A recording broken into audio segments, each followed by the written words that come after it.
Welcome back to the College Football UK podcast. We are very, very sorry that we could not be with you last week as just some things came up. Life got in the way a little bit. I am joined today, very thankfully, by my wonderful, and in fact, no, I'm going to continue on this route of calling you stunning. Nick, welcome back, and thank you for joining me today. Thank you very much. Apologies for last week. It was just one of those things. But yeah, I can't even remember what I was doing last week. Well, I was saying, yes, I was at the theatre. I apologise. Did you go see anything nice? Mind Mangler, which is the Oh, new comedy play by Mischief Comedy. Plug them. oh, sounds great. Was that Um, local to you, or did you have to travel to yeah, go? well, Or it was local to both of us because it was at the Palace Theatre. oh, the Palace. So Oh. So about as local to you as it was to me, seeing as you're on one side and I'm on the other. So Very yeah, nice. Very nice. Well, I hope you had a good time and it was it was all worth, right. Yeah, abandoning me last week. I hope it was worth abandoning me for. it was Um, funny. It was much funnier than you. and there's the episode. Thank you very much, Nick, for joining us today. Um, No no, I, worries. I very much, but we have had, you and I, a very good week this week, and we are hopefully going to have an even better week given what should happen this weekend. Four times, Four in a four row. times. You know, 4 in a row. We're not going to say anymore because the season's not over yet. But me and Nick are very happy bunnies. Speaking of happy bunnies, we unfortunately, as you might be able to notice, are missing Gary this week. Gary has had to drop out a little, just really quickly due to some, just due to a couple of things back at home, and will unfortunately be missing today. And you will also notice the absence of Sam, who I'm sure you and I, Nick, would like to send the biggest congratulations to Sam and his wife on the birth of their new baby boy. It's just amazing. Both of us are parents, Nick, and both of us know the absolute bundle of joy that Sam is about to have in life, and how we've got to say it through gritted teeth at times, but just how much those late nights and all of that will be worth it in the end. indeed. But a massive congratulations to Sam and his wife on the birth of their baby boy. Arthur Jude. Congratulations to both of you. But more importantly than anything else we could talk about, including the new addition of human life to the world, is football. We are here to talk college football, and we're going to start off with a bit of news from the world of college football, of which, Nick, there's been a lot of it, hasn't there, over the last 2 weeks? There has, yes. Yeah, there's been little bits. There's been major bits. There's been backlashes. Yeah.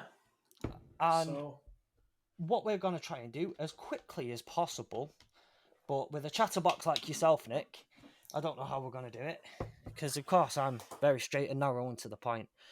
But yeah, we are you never lose your train of thought. No, I definitely do not. What biscuits did you have? No, we're going to try and get through it as quickly as possible. And what I'll do here, Nick, really quick, is I'll try and get through the highlights of it, and then I'm going to throw it to you, see if there's anything missing off there that you've picked up over the last couple of weeks that you'd like to bring in, and then we'll go through a couple of the key points of it. So, Jaden Rashada is suing the Florida head coach over an unpaid $13.85 million NIL deal. Jaden Rashada had officially, had verbally committed to Miami, who offered him a $9.5 million NIL deal before changing his mind and committing to Florida, who'd given him a much bigger NIL deal and apparently never saw any of it. We won't get into the details of it right this very moment in time. That might be, hey, there we go. We've already cropped up already. Might speak about that later.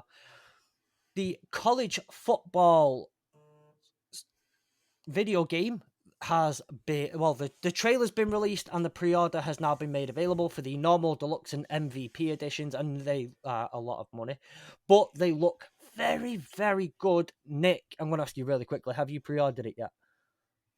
No, because I sat here 2 weeks ago when you Yes, and you did. Gary and everybody was getting all excited, and I said, I barely have time to play my PlayStation. And so if I get 5 minutes on my PlayStation, I'm impressed. So while I appreciate it's probably a good game, the last Madden I played was 20, and that's just because I haven't had time to play one since. So really, I'm out of my Yeah. depth when it comes to, you want to talk FIFA, I can do that, but again, I've only got 5 minutes Yeah. every week, so it's not a lot.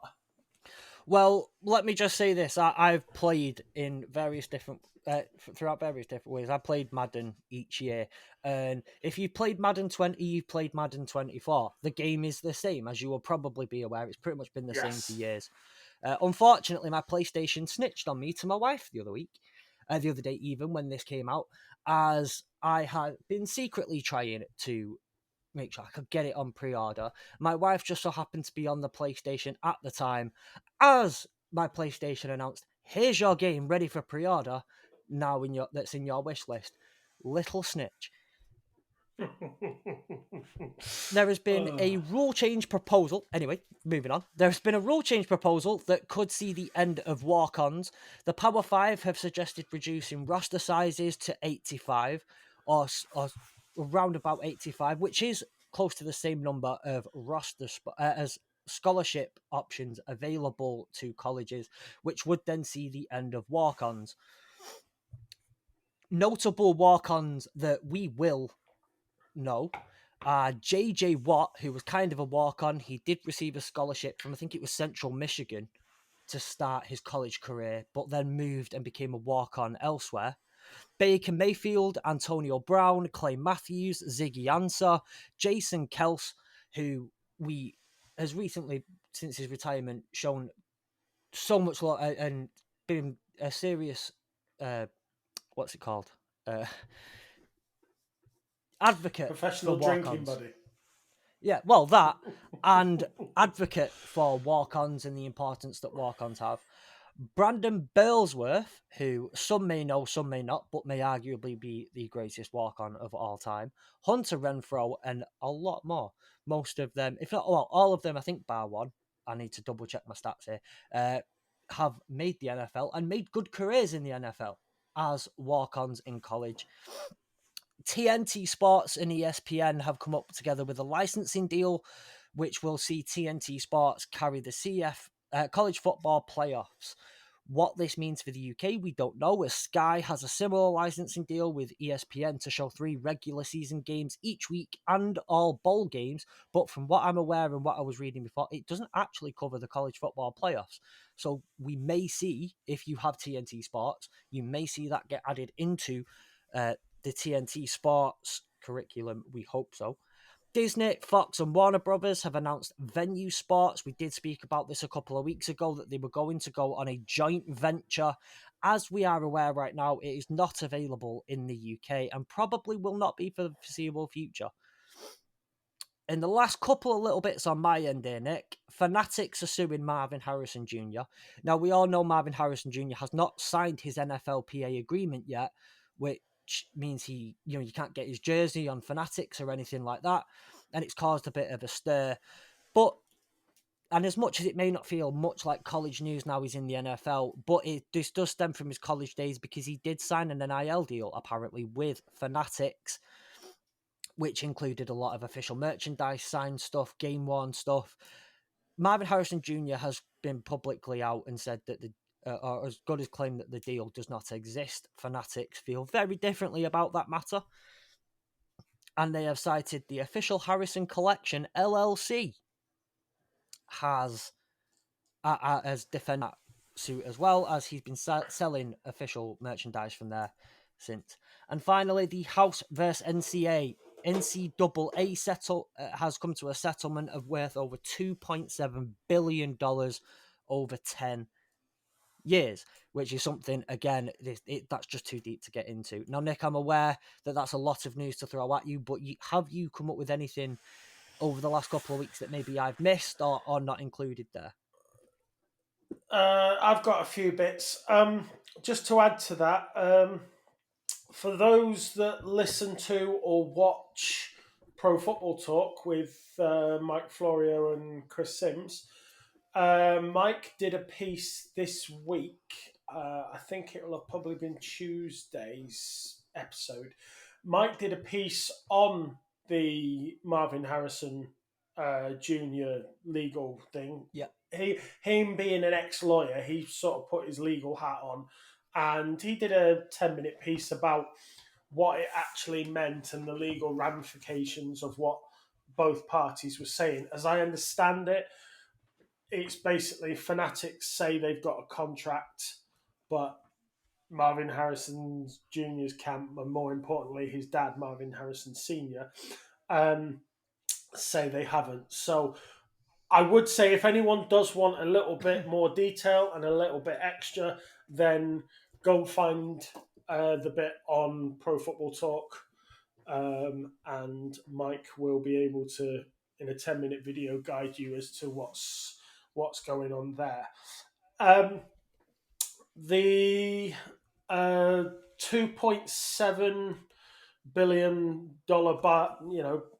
settlement with the NCAA, that has stemmed one reaction Oh, from the mighty Notre Dame. mighty. Oh, okay. The mighty Notre Dame. Mighty Notre Dame. I know President John Jenkins has described it as undesirable and only offering temporary stability, but a necessary incident to avoid the bankruptcy of college athletics. So I think basically what he's saying is it's not great, but it's something that needed to be done. So the best of a bad situation, would you say? I think so. That's probably a good way to put it. Penn State trustees have approved the $700 million renovation plan of Beaver Stadium. A quick Google search will allow you to see those plans should you really wish to. Oh, I reckon they look beautiful. Absolutely stunning. It does look nice, yeah. It'll be the second biggest college stadium in the country, I believe, when it's finished. I don't know if you were aware, but only a few months ago, The Athletic did a piece. Well, they do like a competition every year for the best college stadium. And Penn State won quite comfortably as already one of the best college stadiums. So surely, I know that, we're not taking this as a title series. Like, The Athletic say that it's the best. But this is like, if they're happy with that title, that's clearly something they're going for keeping. So it does look amazing, though.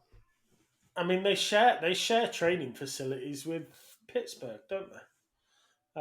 You literally go in, because you go in one door for the Steelers side of the training facility, and you go in another door for the Penn State side of the facility, because that's what the QB that got kicked off the Steelers this summer. Kenny Pickett, because he just said he had to remember which door to go through now because he was used to going through the Penn State door and had to go through the Steelers door. But he's not there anymore, so you don't need to remember that.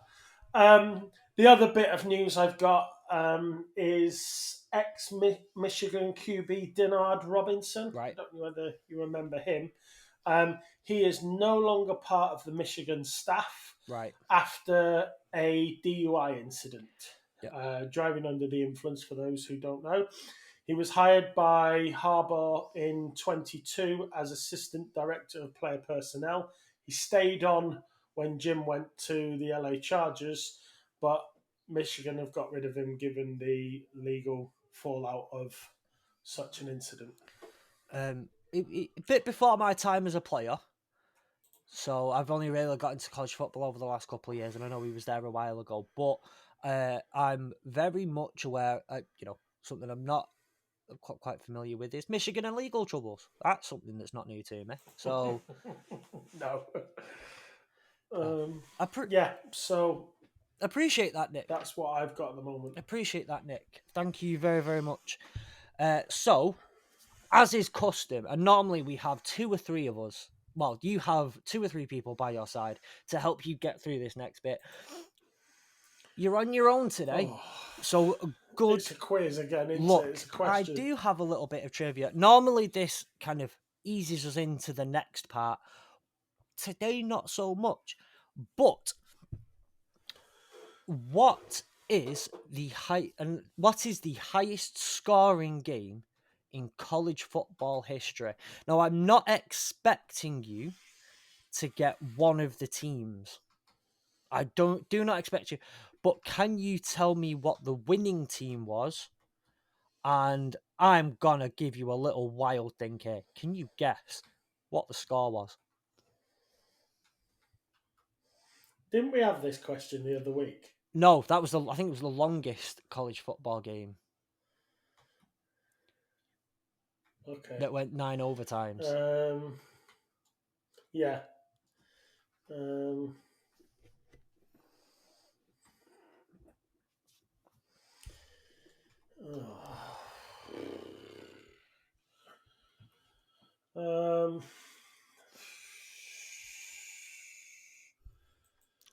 I've got to say, it's got to be one of the big teams, surely. So it's got to be. Do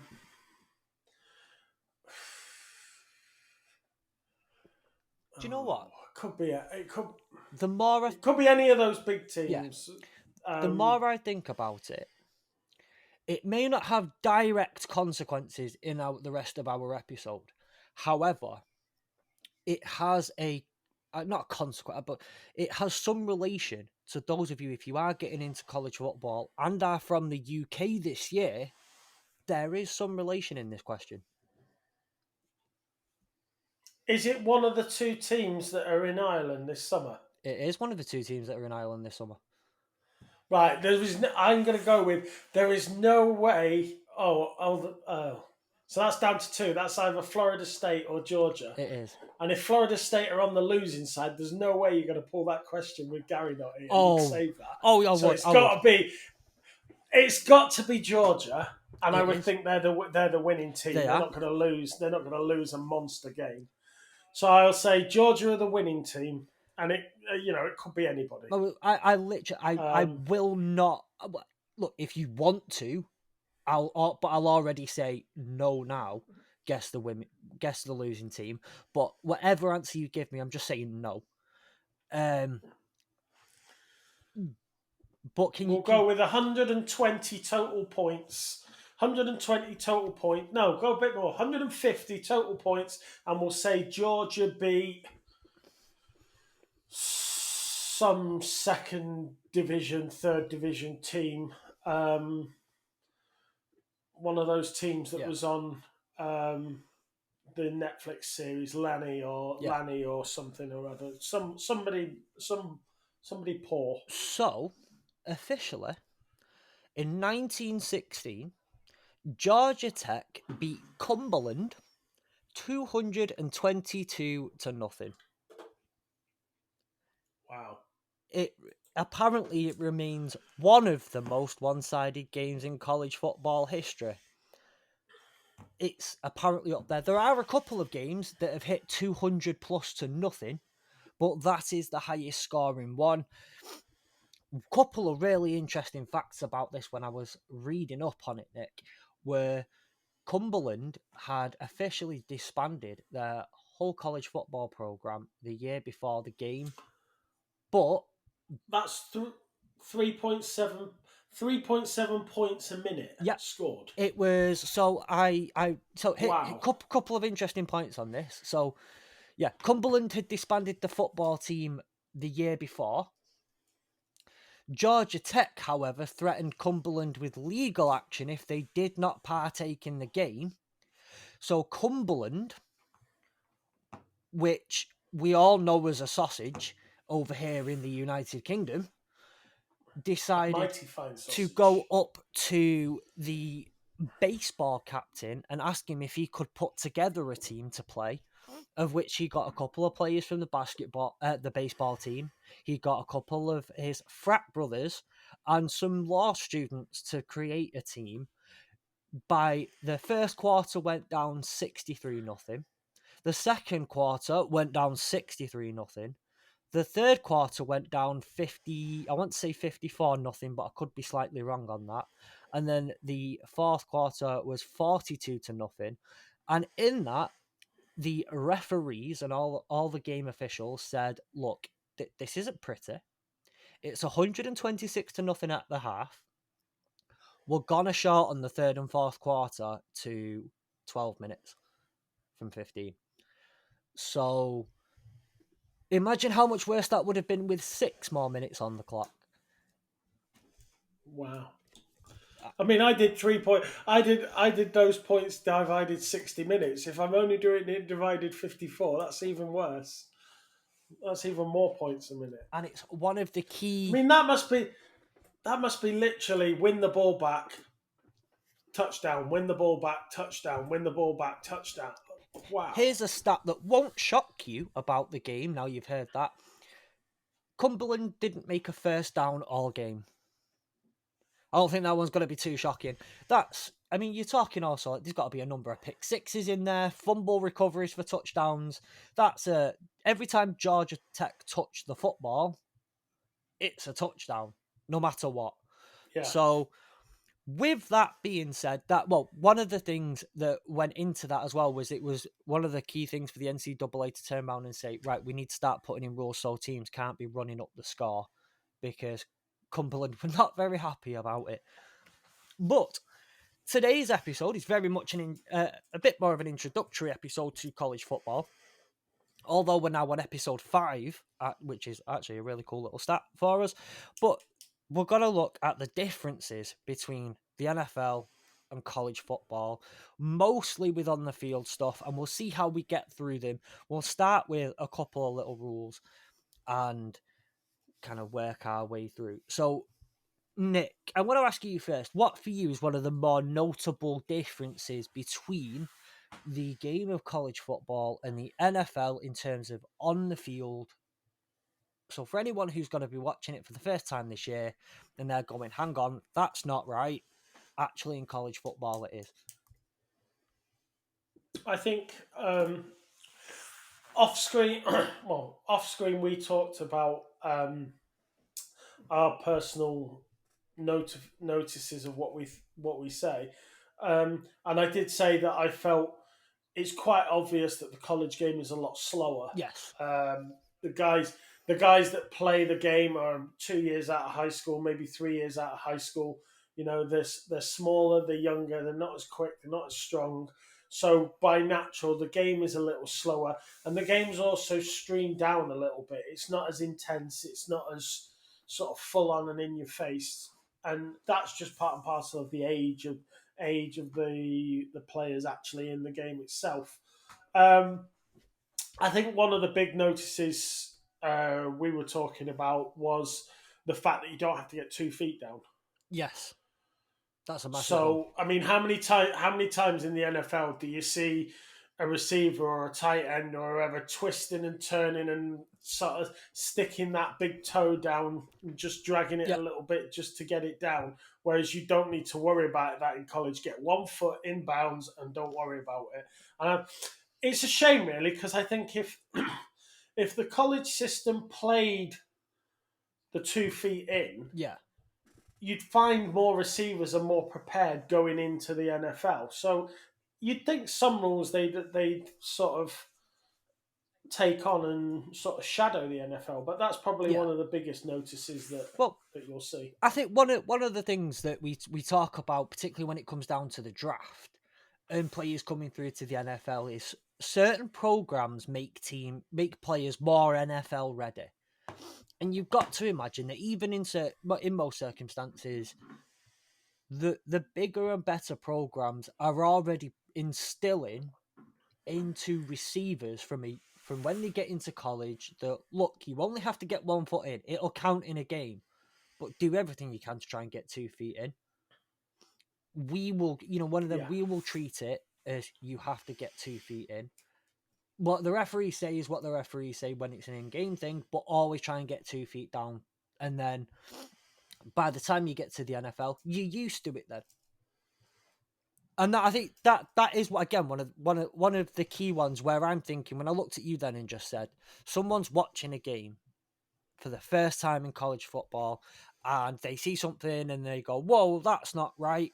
And actually in college football it is. My first thought was the 1 foot in bounds rule where, excuse me, where you're looking at it and thinking, hang on, he only got 1 foot in bounds there.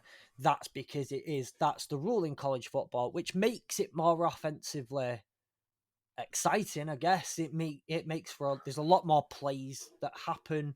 There's a lot more things that go into it. But like you say, some of the schools that may or may not already be instilling this into players, this could let them down a little bit going into the NFL as they're not as prepared for that slight rule change. Yeah. Another one for me is the down by contact rule in the NFL. So as most of us know, that if you're a receiver and you catch the ball in a bit of open space and you slip as you're catching the ball, or you catch the ball on the floor, but you within you've got a good space around you, you can get back up and carry on running and keep running. In college football, that's not the case. In college football, you are down for as long as it's, I think, if your hands or feet touch the floor, well, obviously your feet, but if your hands touch the floor only, then you're fine. But if your knee, your elbow, your hip touch the floor, you are down, and that's it. That's the end of the play. And in the NFL, if you are down on the floor, someone needs to touch you before you're done. And I think, what do you think? What's the benefit to something like that? Is it a case of it helps end plays quicker so there's less collisions? Is it a case of just, yeah? Well, what are you seeing in something like that? I mean, the NFL at the moment all go on about health and safety, and they talk about wanting to make the game safer, and obviously they've just changed the kickoff rule for that, for supposedly that very purpose. Now, if you're telling me that you're interested in the health and safety of players, then there may be applying that rule in the NFL so that you don't have to be touched. And if your knee, hip, whatever is down, that's it, end of play. You would think that's actually a safer way to Yeah, to play the game. But I think it's in a little bit of the point I made earlier. Because players are not as strong, they're not as fast, they're not as tough. I think again, like you said, it's a way of just getting the play finished, done. Let's start again. yeah, Next one. Just keep the game flowing because, you've got 50, 60, 70,000 students in the stand that have paid their money, which they probably don't have a lot, yeah, to watch the game, not watch the clock tick away. yeah. And half of them are probably drunk as it is. That's Probably can't see the clock. oh yeah, 100%. But like I say, I think it's a really important one, and I do think that there has to be a full element of player safety in mind with that one, because let's face it, Nick, we've seen some of those plays in the NFL before, and DBs, linebackers, whatever in the NFL, they don't hold back when they hit as much as No. that we'd like to think that sometimes they may or may not do, but. When a player is not over in that position, as a player's getting, how many times have we seen a player getting back up off the field and just take a hit?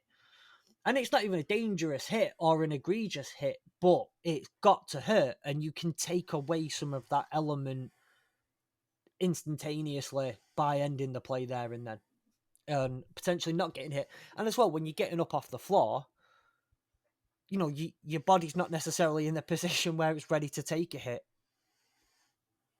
which means injuries Yeah. may not be more common in those scenarios. Is there anything like there's another one here I'm looking at in terms of, but is there anything else that you've got that again you think off the top of your head?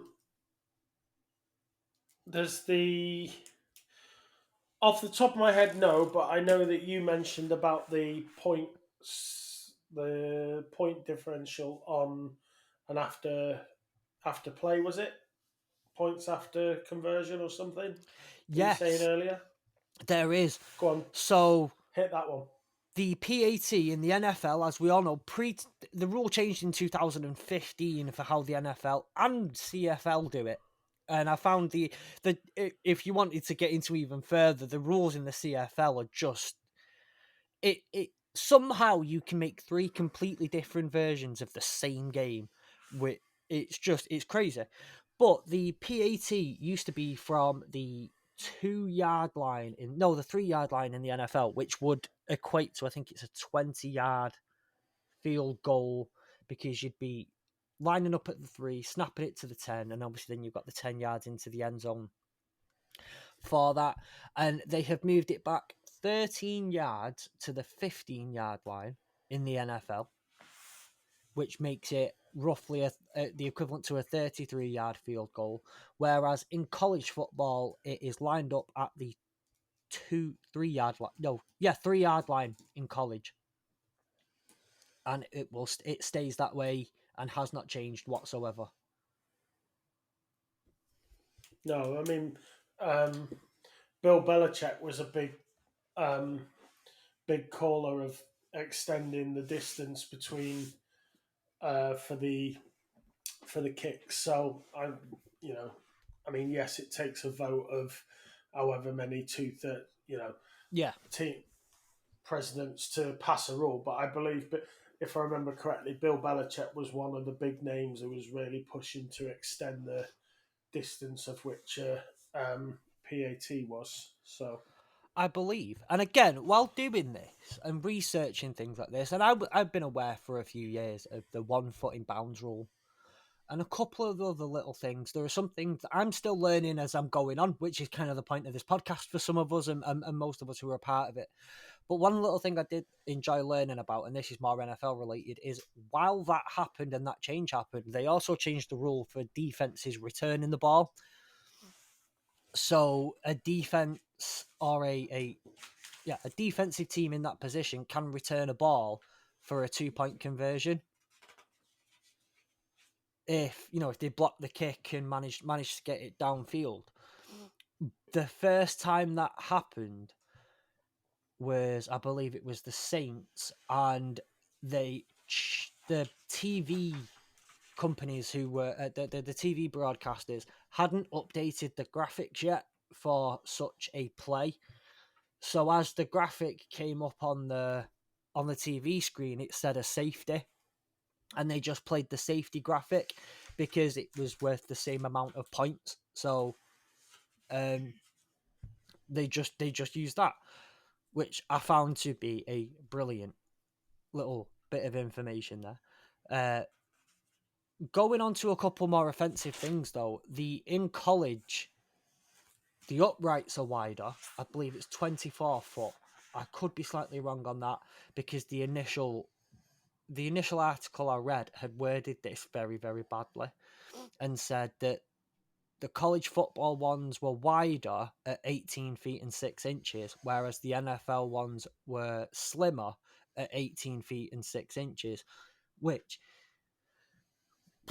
unless you're talking a millimetre there, that's nothing. So, but I do believe the college football uprights are wider at 24 feet and 3 inches rather than the 18 feet and 6 inches in the NFL, but I could be wrong on that one. And if I am wrong, please let me know nicely in comments or on social media. And the hash marks are much wider in college football as well. I think in the NFL they're meant to mirror the uprights going down. Again, actually, I do need to double check what the distance is but they are much wider. And I don't know how much you can comment to this, Nick, and it'd be greatly appreciated if you did, because I now realise I'm monologuing a bit here. But that opens the playbook a lot on both offense and defense when the hash marks are a lot wider. yeah, just touching on the posts, the the gap, obviously, the gap between the posts, yes, that's wider in college ball, but the actual posts themselves are slimmer in the NFL. That's, I Right. think, where that Right. size is different. Where you're saying the gap's the same, but the actual post itself is slimmer in the NFL because it's shaped the way it's shaped. It's not quite a tube, a circular post. It's ever so slightly oblongated. Yeah. Um, so yeah, the posts themselves are slightly slimmer in the NFL, but the gap between the posts themselves is wider in the college game. Okay. So that's very interesting. I appreciate that, Nick. Thank you very, very much. What else have we got here? But I mean, yeah. So saying now with the hash marks, it it's something like it opens up the playbook a little bit, or changes how you can use a playbook, because obviously when you line up at the hash marks in the middle of the field in college compared to the NFL, if you're lining up on the left side hash marks, the left side of the field is now a lot more condensed. Or and the right side of the field, because the field itself is pretty much the same size. It's 100 yards with a 10-yard end zone on each side, same width, just the hash marks are wider. So like I say, the left, if you line up on the left hand side, the left hand side of the field is a bit more condensed, whereas the right side is much more. You've got a lot more open space, and vice versa for the other side. Whereas in the NFL, you're a lot when lining up at the hash marks, you're a bit more centralized in the field, and the whole field, you've got a pretty similar amount of openness on either side. Another thing to look at here is, especially on offense, is the clock stops every first down in college football, whereas in the NFL the clock keeps running, and this is to give defenses a chance to get to a bit of reprieve, and also give the teams that are about to go, the teams that may go down, a bit more of a chance to get back into the game and respond.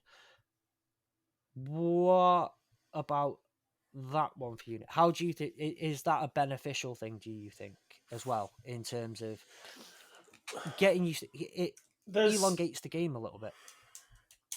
Yeah, I mean, how many times do I mean I realize that we're football fans and what have you, but how many times do you talk to somebody who's not a football fan and they talk about how the game takes forever and Yeah, why does it take so long to play a game, and you keep trying to explain all these stoppages and a stoppage because the referee needs the toilet, a stoppage because they want to sell another beer, yeah, a stoppage because they want to advertise Taco Bell. yeah.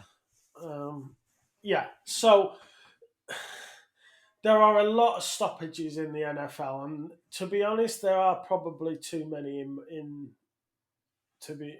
I prefer there to be less stoppages, and I guess you know if there's more stoppages in the college game, which means the college game runs longer. Then if you don't like it how long an NFL game runs, then you're not going to like it the fact that the college game might run slightly longer. But you know, it is what it is, as the saying goes. I mean, it's for me. It's always been a bit important to remember that, like, we come from a sport that's played for 45 minutes non-stop. You have 15 minutes, and then barring injuries or actual things that I guess they do stop the clock for as well in the NFL, but barring anything like that. But even then, the clock keeps going, and then you add a little bit of time on the end. Getting used to that fluidity of the stop and startness when we're used to such a fluid, continuous game has been it's one of the Yeah, greatest things to overcome going forward. But that just, yeah, I think it's just one extra thing to elongate out that game, but and one extra thing for them to get a little bit more advertising out of. So with the college as well. So here's one that's personal to me, And I did not know this rule. And then when I found out this rule, I got very angry, to be honest with you, Nick.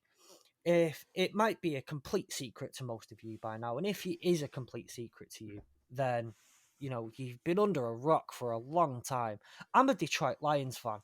I love Detroit, and this year, No, no, really? seriously, Oh. I'm very quiet about it, and I don't like to talk about it. But I am a Detroit Lions fan. And another thing I don't like to talk about is how we were screwed this year in Dallas, as we are most years. But we were screwed this year in Dallas, and I don't care what anyone says, with the ineligible man downfield and the illegal formation, which we will not get into that specific. Hang on a minute. No, I'm not going to let you get away with that. Hang on a minute. You tried to trick the system, and not you personally, but your team, and I realize this is a college podcast, so I'm not going to get into this in detail. Your team tried to trick the system to confuse the opposition, and instead they confused the referee. So, you know what? I've got no sympathy for you at all. I don't mind. I don't have anything against the Lions, to be honest. And I really did hope that you beat the 49ers when you played them, but you didn't. Nevertheless, you tried to trick the system. You failed because all you did was trick the referee. A referee who did not do his job properly, because that was an admin error that was explained to him before the game even started. And he was made aware of such a thing, completely forgot, got confused, and it's not our fault if referees get confused. That's on the referee. Anyway, in the NFL, offensive linemen cannot go beyond 1 yard past the line of scrimmage until a pass is made, or until the ball is moved past the line of scrimmage. Whereas in college, it's 3 yards. Offensive linemen can push and whatnot up to the 3 yard line before a pass is made. So, again, that is a rule that I actually think is one of the more, for offensive linemen coming into the NFL, 2 yards is a massive difference in that. Now, granted, the D linemen you're coming up against are a lot more difficult. So pushing them that extra 2 yards is going to be a lot more difficult. But that is a third of the distance you can travel before a certain point. You've lost 2/3 of that before getting going. Like I said, I mean, there's it back to the point we said at the start about the NFL is stronger. It's it's stronger. It's faster. It's tougher. You've got some big guy. You've got some big guys coming at you. You see, you see these new left tackles and the new these new left tackles that come into the league, and some of them. I mean, like let's take for example Joe Alt. Yeah. He's an absolute monster at nearly 7 foot. He's got huge hands, but good luck putting Joe Alt against TJ Watt or up against Nick Bosa and saying, "Go on then, stop him," because those guys are big, hard, fast, and they're going to come at you like a steam train. So, there's so much for the college guys to get their heads around at the professional level that you would think if some of the rules were the same, it'd probably help them. But yeah, the offense, you see it occasionally where a pass will break down due to a tip or something, and the offensive lineman might catch it in that box area. And because he's caught it and not a receiver, it's an ineligible play because he hasn't moved further enough past the line. Yeah. So you see that sometimes happen. It happened in the Patriots-Eagles game, second game of the season last year. But it's the little things that are the things to watch for, really. Yeah. No, you're absolutely right. And again, these are things that overall, this is not a completely different game, but the way that the game ends up being played can, at times while watching it, feel like a completely different game. But also, like like you've touched on multiple times so far, these are things that are the things that I guess if you've been doing them for 4 years, you don't necessarily think about, and this is why rookie mini camps are so important. This is why some of the OTAs and the voluntary OTAs that we're currently going through right now with almost every franchise, I feel all franchises are currently doing them right now, to get these rules in their heads early on and make sure that by the time the season comes, what we think of now is if, I don't know, Taylor Decker was to be at too many yards further forward, even in a blocking attempt, you'd be sat there going, come on, man. Like, what are you doing? That's an egregious error. But even if Joe Alt was to do it, you'd be this year, it'd be a come on, man. Like, this is a simple NFL rule. You can only go up 1 yard. But actually, Yeah. getting used to that, and like I say, when you remember the distance you can now travel is a third of what it was, and 2 yards make a lot of difference. We've seen how close some of those first down markers are, and how referees are bringing out like bank cards or slips of paper just to make sure so it doesn't. These yards make a massive difference, and they can feel like an eternity for a lot of players on an NFL field. They make a lot of difference. So a couple of the other ones I've seen that have personally been quite interesting have been that these are more referee based again. So for me, number one was defensive holding in college is a 10-yard penalty, in NFL is 5 yards. Now that's one I think you would find to be probably a bit more beneficial going into the NFL, as you're punished more severely, I guess, in college for it, which makes it a lesser known error, or it's an error that it's worse in college. So it's going to be a bit less of a thing when you go into the NFL because it's coached out a little bit I more. think they call that more in the college game as well. You know, you see in the NFL, you'll see like an offensive hold, and it very rarely gets Yeah, called, and quite often you'll see an offensive hold, and then the defense will just touch him with a feather, and it's called a defensive hold when it really should have been called the other way. yeah, Whereas in college, they do call it a lot more. So I think it's you touched on the referees there.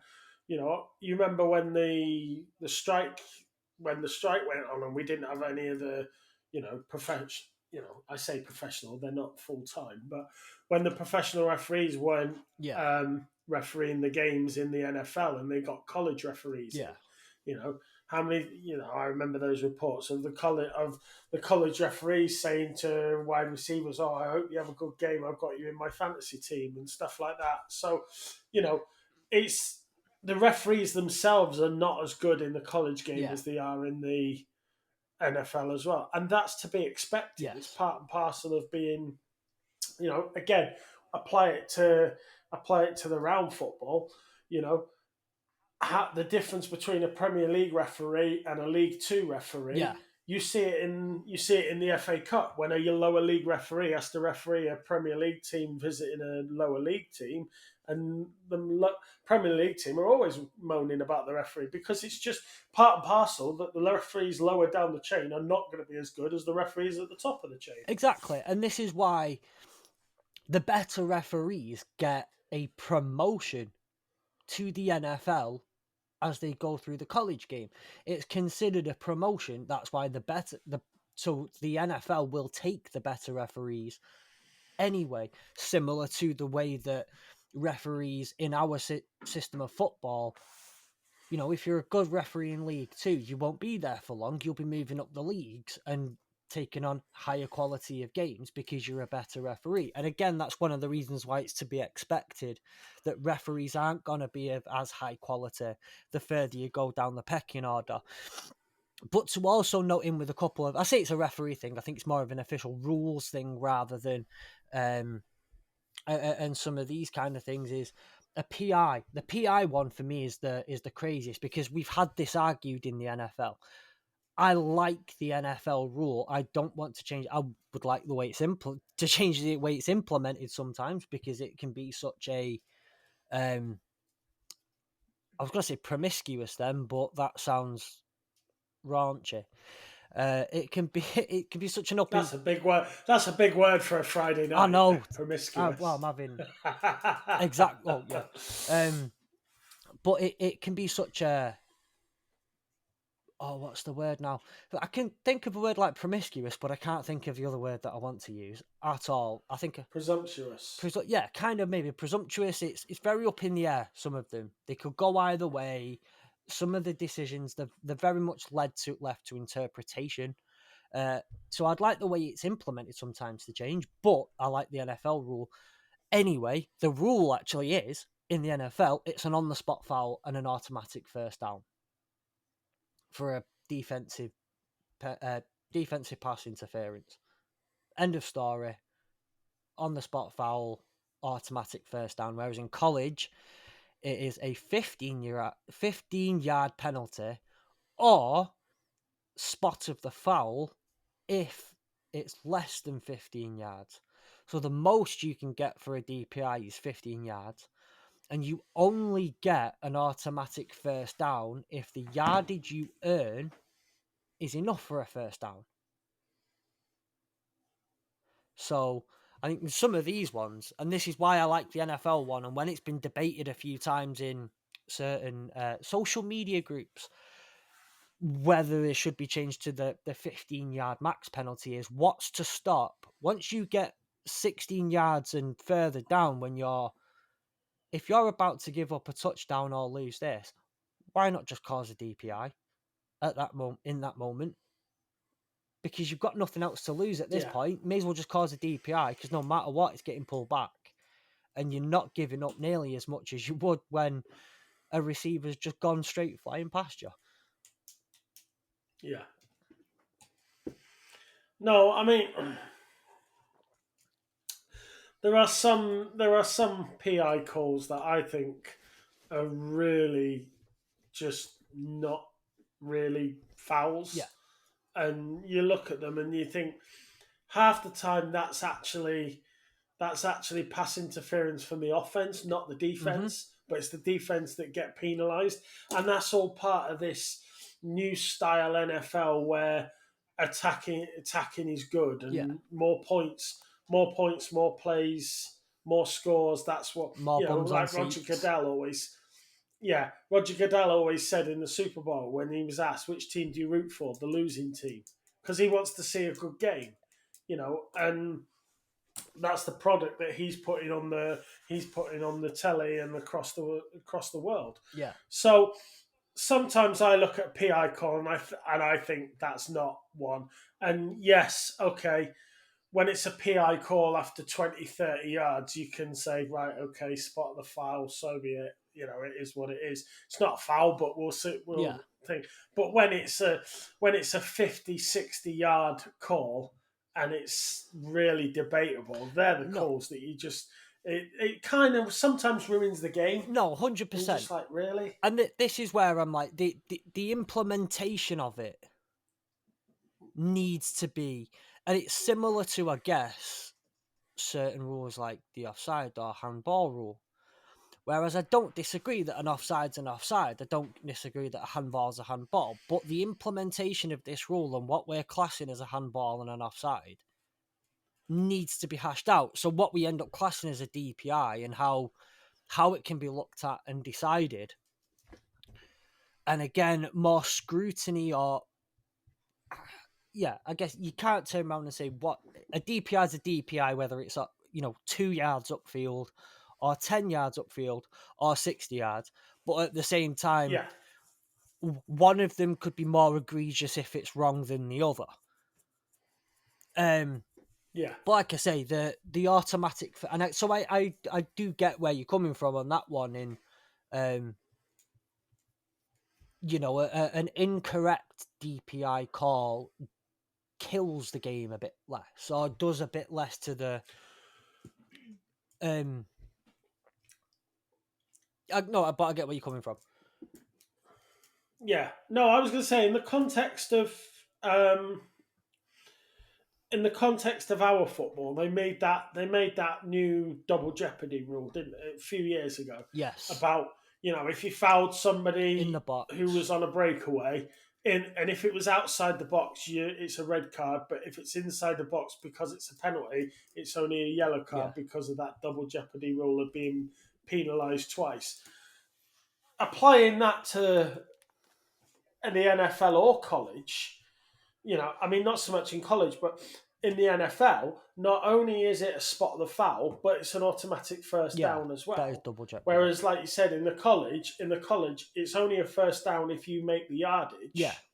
Well, so again, in the NFL, you're getting done twice because if it's fourth down and they throw it, fair, so be it. You've given up one down. But if it's first down and they throw it and it's a egregious call, yeah, you've given them another four downs, not just the one. So that's maybe a double jeopardy thing that's a little bit unfair. But in that context, I prefer the college system because I no, don't think it doesn't kill some of the games like a big yardage game can do. yeah. I get that 100%. I get exactly where you're coming from on that one, and I do. I still think, look, I still think that there are some cases in which I agree with it, but I do it. I see where you're coming from with that one. As well as that, talking about the some of these calls and whether they're wrong, reviewable calls in college, all plays are reviewable no matter what. Whereas in the NFL, only scoring plays, turnovers, and plays during the final 2 minutes are reviewable, and we've had calls for certain plays to be reviewable throughout the game. And I know that these things are being debated within owners' meetings and all the league meetings and things like that. Every year, there's a call that happens, and the team who the call goes against, is in the NFL owners' meeting the very next time, pounding the table and going, "We need to be able to review this." Whether that will happen, we don't know. But the only those plays can be reviewed in the NFL, whereas in college football you can have any play reviewed, as well as coaches in college having one challenge per game, but they do get a second one if successful. We do have a similar rule in the NFL in that coaches have two challenges per game. If I'm right, it's one per half, and they can earn a third if both of them are successful. What do you, again, in terms of things like this, and this might be a guess from a coach, whether you think it's from a coaching standpoint or simply the way the game's played, what do you think the benefit is here to having one challenge? Is it a case of you get one challenge but all plays are reviewable, which makes that rule more beneficial, or having only certain plays be reviewable but you get two and potentially a third? What do you think about that one there? I think, if I remember correctly, somebody asked. It was a couple of years ago. Somebody asked Roger Goodell about more appeal calls and more challenges from coaches, and Roger Goodell said that he didn't want to undermine referees by allowing coaches to question their decisions more often. He said it didn't fit. He didn't feel something like he didn't feel it suited the game, or it didn't feel like it offered the right sent the right message about Yeah, the game. So I kind of agree with that, but it goes back to the point that if the referee is making the wrong decision, you've got to pick and choose when you make the call as well. yeah, It's no good making the call early and getting it wrong. And sometimes you make a call that early, you don't want to make the call anyway because you want that challenge just in case later on. So sometimes you see a call that you think I should call that, but yeah. I'm not going to call it because I haven't got enough challenges. So maybe more challenges is the way forward, whether it be the college system or whether it be the NFL system. Um, Yeah. I think better refereeing would help.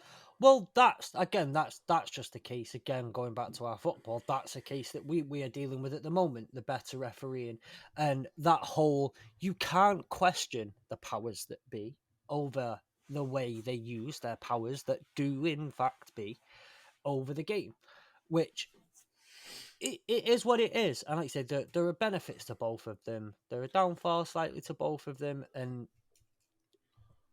I think, yeah, finding the right balance. But you're absolutely right there.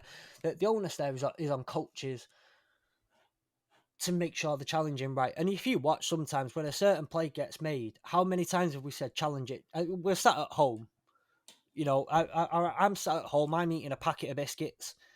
I'm watching on my TV and going, you idiot! Why aren't you challenging that? I'm not an NFL head coach. I'm just a guy sat in Manchester eating biscuits.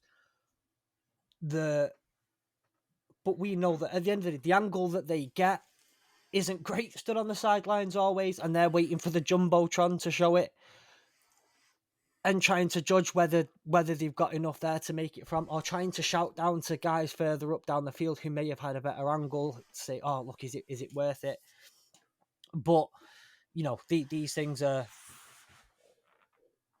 it's easy for, I guess, some of us to say when we get the angles that we do and the replays instantly and all that sort of stuff.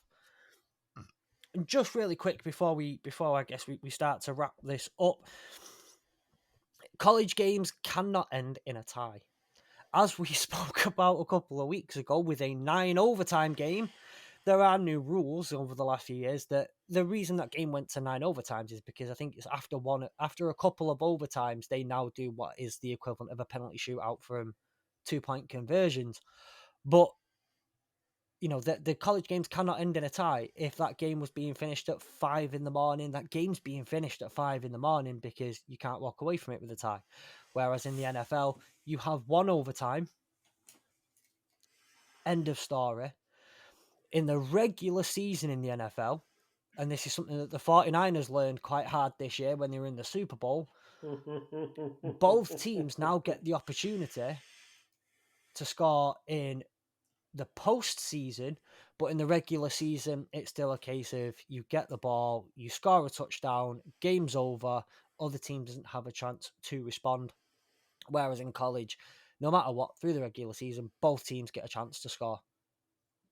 So, again, what do you think? Do you think this is just a really good idea? Because we don't, in the NFL, we don't have to stay up even later to make sure a game gets won. If it's a tie, it's a tie. End of story. I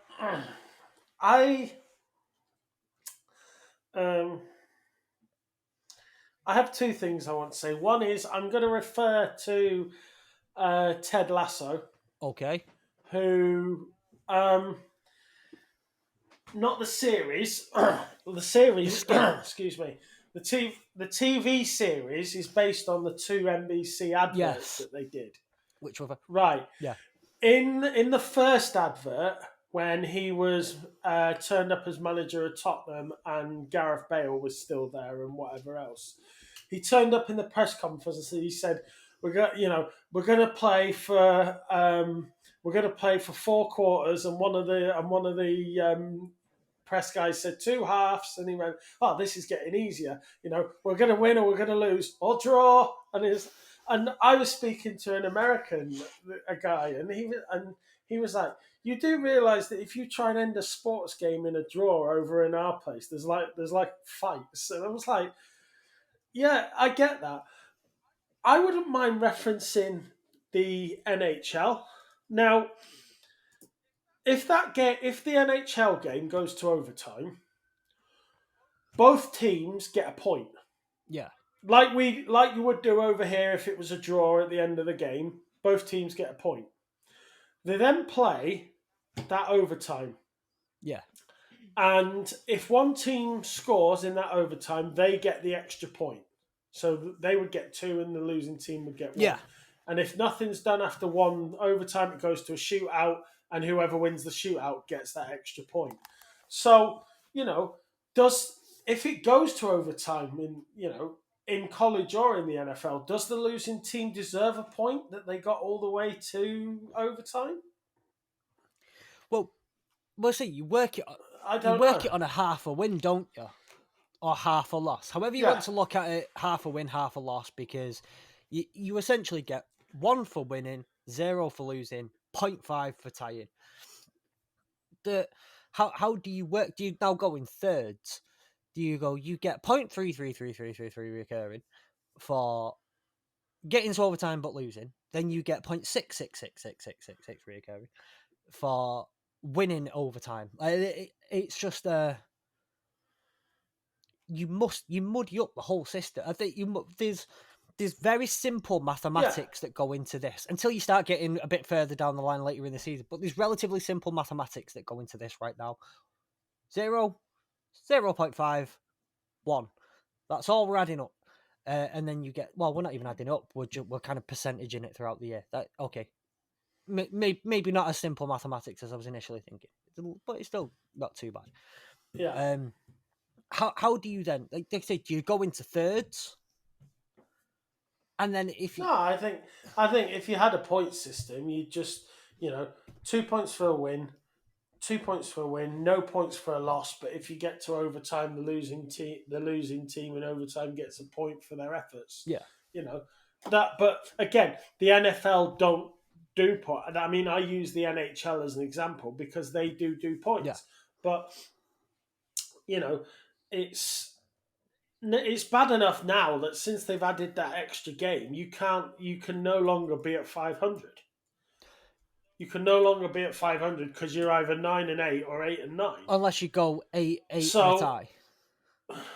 all right, smart ass. But it's soon enough they'll add the 18th. They'll add the 18th game, and you'll be able to get back to 500 again. But you know, But I like that though. If it look, it's not happened yet that a team's gone 8-1, but it is a possibility that could happen, and a team could go in an odd number of games, go 0.500. Which would be great. I think it'd actually be quite interesting to see. But I'm not a fan. Again, it at least makes the whole. You either have a winning season or you have a losing season. I hate that 8-8. Or I'd hate that yeah, 9-9. You have a winning season or you have a losing season. We can't just.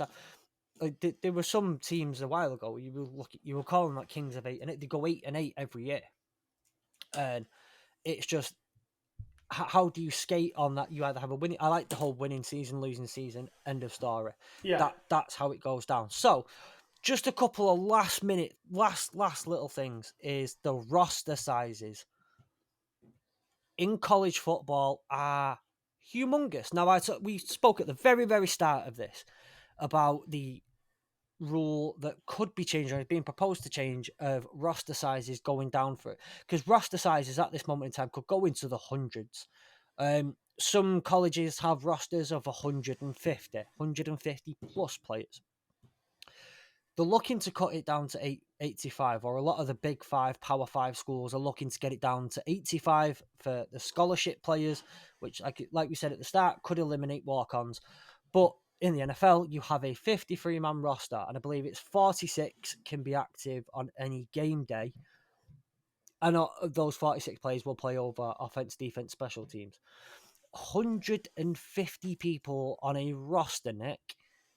So a lot of people on a single roster. that's a lot of buses to get your players to the game, isn't It's it's you have to take over a whole hotel no matter what, wherever you go.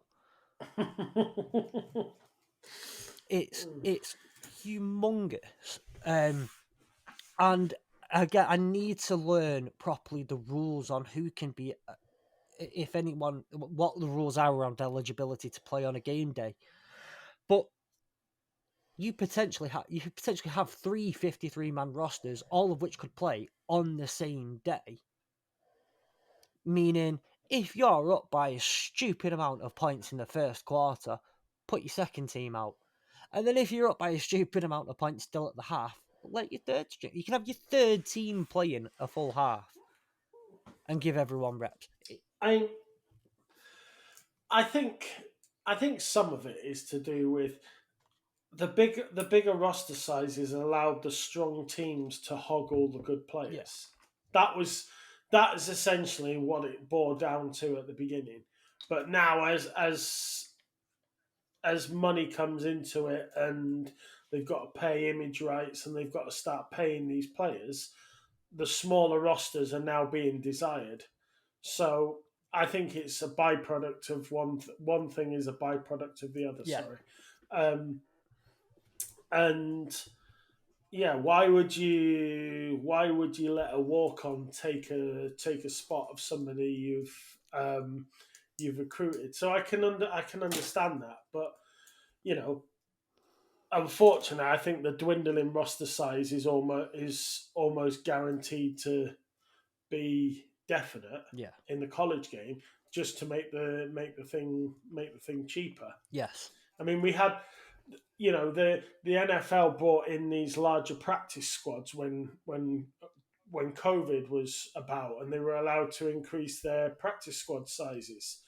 And then, funnily enough, the teams have all turned around and said, "Well, actually, we enjoyed having 16 practice squad players and not 12. We'd like to keep this rule." And sure enough, it passed almost unanimously. And so that's now a rule. Yeah. So I would say anybody who has time to go and watch the walk-on video of Eli Manning when he was in disguise. That was If you brilliant.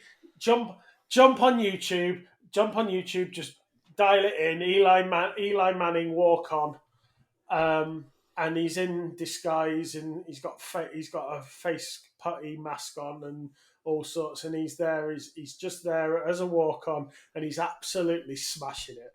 So anybody who wants to go and see that and take 10 minutes out of your day, it's well worth it. I'll put that on the CFB UK Twitter and now X and Instagram pages if I can, and I will share that out as well. So if you want to go find it, it won't be too far away. Nick, I am a little bit aware of the time, so I would like to just ask, is there anything else you want to add today? Is there anything else that you feel is important to bring to the table at this very moment in time? No, the sooner we're done, the sooner I can go to bed, the sooner I get up, or the sooner I'm off to Wembley. So we're all good. Okay, so as we say that, then I would like to. I've been dealing today, so every now and again, if you see, I look over my shoulder. Before we went on, I tried to get a couple of people to join us today, just in case we needed an extra number. Now, I don't think we've done too bad between us today, Nick. We've done all We've right. done all right. But I did ask, and then I've noticed that one of my friends, one of our heard all the line presenters on the Sleep at Work network, decided to go out this afternoon and go get some Detroit style pizza, and has done everything he can to rub it in my face. So thank you, Chapman. I appreciate all the pictures. I appreciate it, and I hope that your pizza was crap, and I hope you choked on it. Not like really badly choked. Not like really badly choked to the point where, but I do kind of hope there was like a, You hope he burns the top of his I mouth. hope That I hope really the cheese hurts. burns the top of your mouth. That's horrible. But you can feel the blister for days. yeah. So on that note, I will say, Nick, have an amazing day tomorrow. By the time anybody is listening to this, you will, either Nick and I will be in hiding, or Nick and I will be gloating all over social media. So I'm sure you'll hopefully be the latter.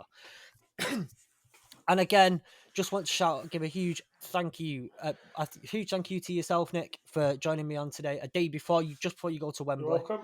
And another huge congratulations to Sam on the birth of his new baby boy. So without further ado, we'll see you next week.